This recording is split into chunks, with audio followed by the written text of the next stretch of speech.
We should wait for Master Morgan to come back. She scanned the sky. And where are the dragons? Mora said they promised to be here, so I'm sure they're around, Wit said dismissively. They're probably hiding. They don't want to expose themselves for all the elves to see. But what if... Hulla began. Wit cut her off. Stop seeing problems where there are none, Hulla. You're just put out because this wasn't your idea. Stunned, Hulla watched him stalk over to join the others. Does he really think I'm as egotistical as he is? He won't even entertain the possibility he might be wrong. To her horror, she saw that Wit was already drawing Mora closer to the edge.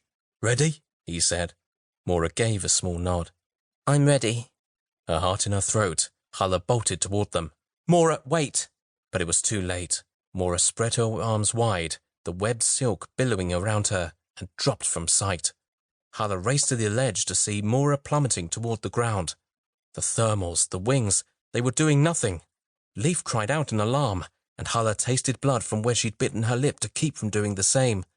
Then Mora arched her neck, bent slightly at her waist, and stretched her arms wide. And a miracle happened. Amazingly, she arced outward, tilting into a slow turn, and her descent began to slow.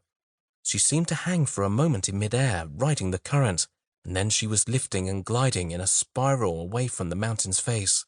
I told you, crowed Wit as she wheeled in lazy circles. You can see it's work. But his words died on his lips, for from one instant to the next, Mora's flight transformed into a dizzying, headlong fall. Spread your arms wider, Wit shouted. Mora, wider! What's happening? Cried Hulla.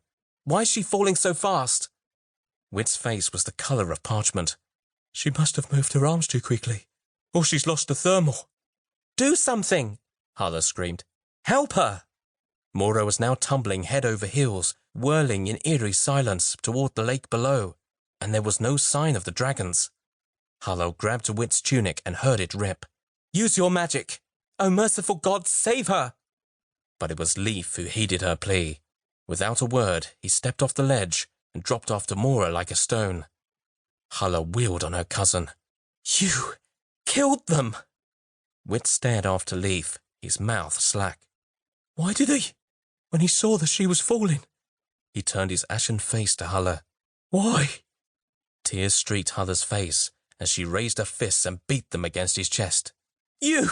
She shouted, striking him with each raging word. And your stupid tangents!